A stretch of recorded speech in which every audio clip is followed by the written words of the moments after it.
I was rinsing the last bit of gravy off my plate when my phone buzzed in my pocket.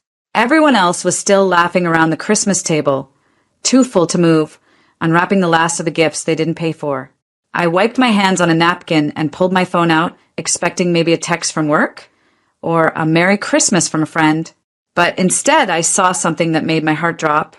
You've been charged $3,798.45 at Maryland Family Department Store. Another ding. You've been charged $1,250 at Apple. And then another. You've been charged $678.92 at Toy World. What the hell? I opened my banking app and the list kept going. Thousands of dollars in charges from stores I hadn't stepped foot in this holiday season. My throat tightened. My hands started to shake. I looked up at the crowd around the tree. My nieces holding new iPads, nephews showing off VR headsets, my siblings smiling and sipping wine like royalty. I turned to my father, seated comfortably at the head of the table, chuckling at something my cousin said. "Dad," I said, barely keeping it together, did someone use my card to buy all these gifts?" He didn't even blink. "Oh, yeah," he said, like it was the most normal thing in the world. "We voted earlier.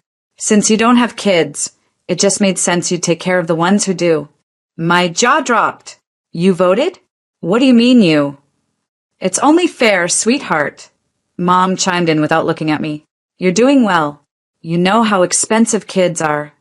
I felt like the room was spinning. I took a deep breath, stood up slowly, and looked my father dead in the eye. My voice trembled, but my words didn't. "Then you're gonna love what comes next." He chuckled. "Relax, Linda. Don't make this a big thing. It's Christmas." I didn't answer. I just grabbed my coat, my purse, and my phone.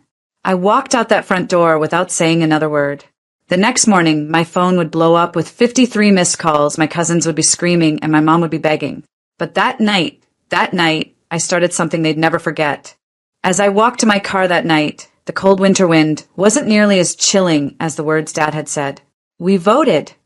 That part kept echoing in my head like a cruel joke. Who votes on someone else's bank account? My hands trembled as I pulled the receipt from my email. Over $1,200. Every single gift, every single item for all 7 kids. None of them were mine. I had no kids. I wasn't even married. But apparently that meant I was the designated wallet. I sat behind the wheel, phone still in my hand, screen glowing with the total. Mom had smiled when they handed out the presents. My sister Karen had looked me in the eye and said, "You're so generous, Maddie." And I thought it was just a compliment, not a warning. Back at home, I made myself a cup of tea just to stop my hands from shaking. I wasn't poor, but I wasn't swimming in money either. I worked hard. I budgeted. And I definitely didn't sign up to be Santa Claus for a family that didn't even have the decency to ask. Later that night, I couldn't sleep. I stared at the ceiling and thought about how often this had happened in little ways. Paying for dinners because you make more. Buying birthday gifts for kids I barely saw. Flying in for every single family event while they never visited me once. I had always told myself, it's family. It's okay. But this time it wasn't okay. This time it felt like a theft. Like my love had been turned into a debit card they could swipe whenever they pleased. The next morning, I woke up with purpose.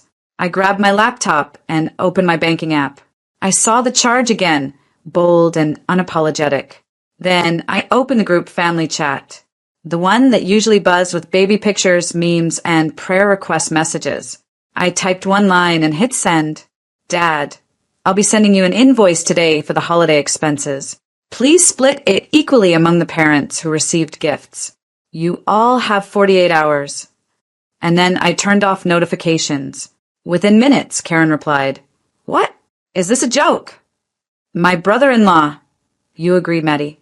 We talked about this." Then Dad chimed in, "No need to be dramatic. It's just Christmas. You don't have children and they do. It's fair." I didn't respond. Not yet. I wanted them to sit with that discomfort. By noon, I'd sent out formal invoices via email, itemized with cost, shipping, and even the tax breakdown. And then I waited. I didn't know what hit harder, the silence that followed or the slow realization that none of them had expected me to fight back. But this time, I wasn't going to stay quiet. The house was quiet that evening. just the hum of the refrigerator and the low clink of the spoon in my teacup. But inside me, everything was loud. Thoughts, feelings, years of being the good daughter who never said no. It wasn't just about the gifts. It was about everything they took for granted. I remembered birthdays where no one showed up to mine, but I drove 6 hours for my nephew's dinosaur-themed party. I remembered Mom saying, "You're single, honey. You've got the time," as if that made me less human, more available. I remembered the look in Dad's eyes when I once asked for help with my rent after a layoff. Disappointment, like I had failed the family. I had always been the helper, the emotional fixer, the ATM with a smile, because I thought that's what love looked like. That's what family meant. But as I sat there in my cozy little apartment, alone after giving so much, I realized I was just the easiest to use. And they'd kept doing it because I never stopped them. My chest ached as I scrolled through old photos. Christmases where I wrapped the gifts, cooked the side dishes, and smiled for the camera while holding kids that weren't mine. I'd always told myself that one day they'd appreciate me. One day they'd say thank you. But this year, they took my money, laughed about it behind my back, and acted like I owed them. I started crying quietly, not out of sadness, but because it finally hit me how alone I truly felt in that family. I wasn't a sister. I wasn't a daughter. I was just convenient. My phone buzzed. Again. This time it was a message from Mom. "Maddie, don't make this into a thing. Your siblings are struggling. You know that. Please don't create drama during the holidays." I stared at the screen. Drama? They emptied my account without telling me, and I was the one making drama? I took a deep breath and typed. "I didn't create the drama. I just sent the receipt." She didn't reply. That night, I couldn't sleep again. But this time, it wasn't from anxiety. It was from clarity. I thought about every time I'd sacrifice my own peace for people who wouldn't even think twice before using me again. And I promised myself this was the last time. They thought I'd cool down, that I'd cave, that I'd be the peacemaker again. But they didn't realize I was done being the punching bag. This wasn't just a fight about gifts. It was about respect, about worth, about finally drawing a line and saying, enough. I knew they were going to push back, but I was ready now, and I had one more surprise coming for them. The next morning, I sat at my kitchen table, sipping coffee, my laptop open and heart pounding. I wasn't angry anymore. I was focused. The same family who used me as a bank without permission would now see what happens when the quiet one stops staying quiet. I opened up my budgeting app, pulled the receipts, and totaled everything. Over $2,300 charged to my card, and not a single one of them had offered to pay back even a dime. They had laughed, voted, decided I should pay because I didn't have children, and that was their mistake. Because while I may not have kids, I had power. Financial, legal, and digital. First, I filed a charge dispute with my credit card company. One by one, each charge, from Amazon orders to toy stores to an online boutique my sister-in-law swore she couldn't afford, was documented with screenshots. It was all linked to their shipping addresses and their emails. They were so lazy they didn't even hide it. Next, I drafted a message, polite, clear, and cutting. "Hey, just a heads up. I filed a formal dispute with the bank for all the unauthorized charges made on my card. Since I didn't approve them, the bank will be contacting the merchants directly, and it might affect your accounts. I'll be keeping documentation for legal reasons." I hit send to the family group chat. Not one reply, just the 3 little dots, and then silence. But I wasn't done. I remembered how every holiday I hosted. I bought the food. I decorated. My home was their gathering spot. So I created a new group chat, family holiday planning. Then I typed, "Hey everyone, just a heads up. Christmas at my place is canceled this year. I'll be traveling. Best of luck organizing something else." Red heart. I left the group. It was petty, but it was also power. And then came the final move. I had access to the family's shared photo album, which I paid for. I went in, backed up everything, and removed their access. Years of memories? Still safe, but now mine alone. By noon, my phone started buzzing. Texts, missed calls, emails, cousins asking what happened, Mom saying I was being dramatic, Dad pretending it was a joke gone too far. But the moment that truly flipped everything, a voicemail from my brother. "Maddie, hey, listen, We didn't think you'd take it this seriously. Look, can we just talk? Everyone's really upset. The kids are crying. Mom's crying. Please just stop. Stop? No. This was just the beginning. They thought the quiet girl wouldn't bite back. But I had just reminded them, niceness is not weakness. And when you cross someone who's done nothing but love you, you don't get to decide the consequences. The day after I sent the message, my phone started buzzing uncontrollably.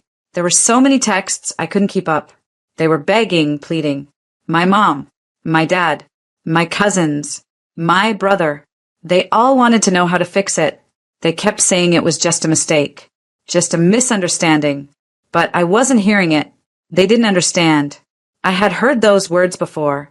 Just a misunderstanding. They had used that excuse to take advantage of me for years. It wasn't a misunderstanding. It was a pattern of disrespect. But now the tables had turned. And I wasn't going to make it easy for them to crawl back in. The first text I read was from Mom. Maddie, please. It was just a joke. Don't do this.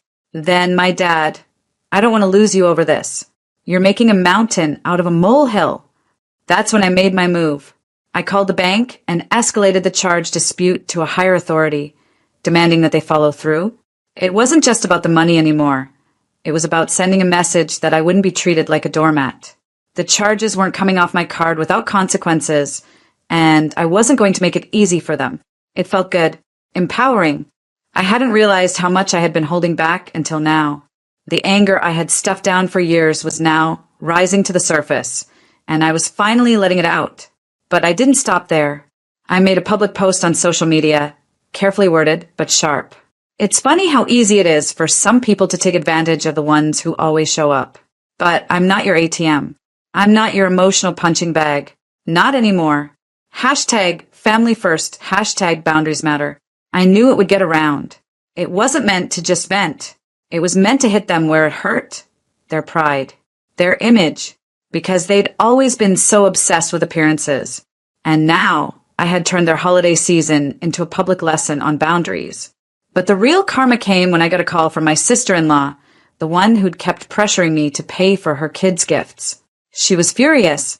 She demanded to know why I had ruined Christmas for everyone. I didn't flinch. You ruined it when you assumed I was just going to roll over and pay, I said, my voice cold. Next time, maybe ask for consent before making financial decisions with someone else's money. Her silence was the sweetest sound I'd heard all day. Then came the voice message from Dad. He sounded desperate, his voice shaky.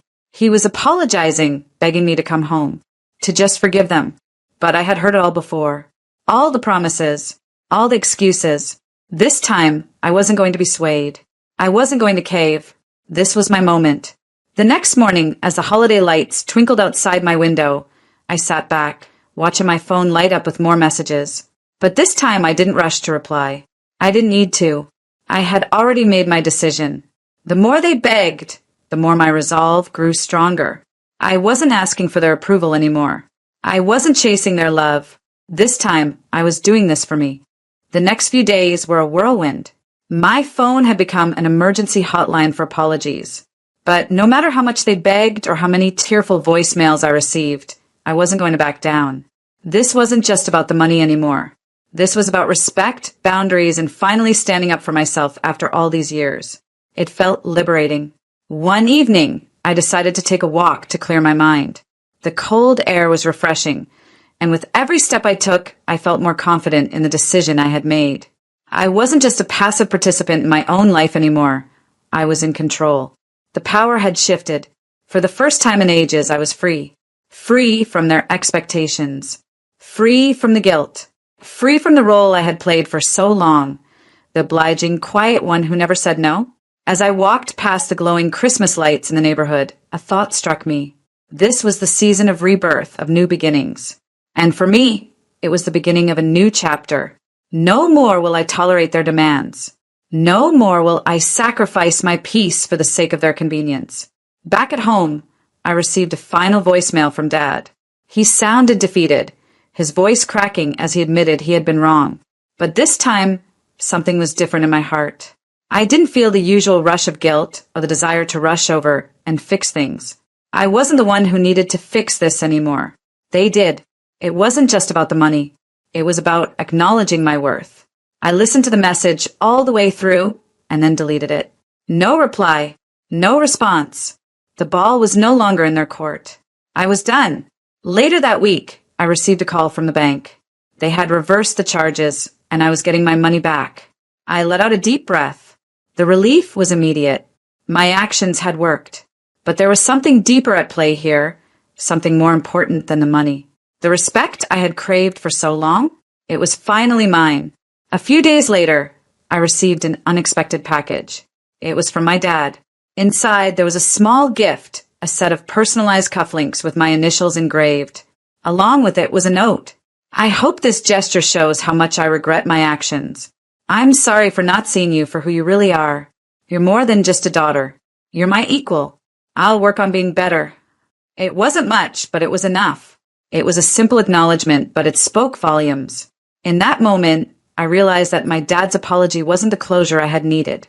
The real closure had come from my own growth, from learning how to say no, from learning how to protect myself. I wasn't dependent on their approval anymore. I wasn't dependent on their love. I had my own, and that was all I needed. As I watched the sunset that evening, I felt something I hadn't felt in years. Peace.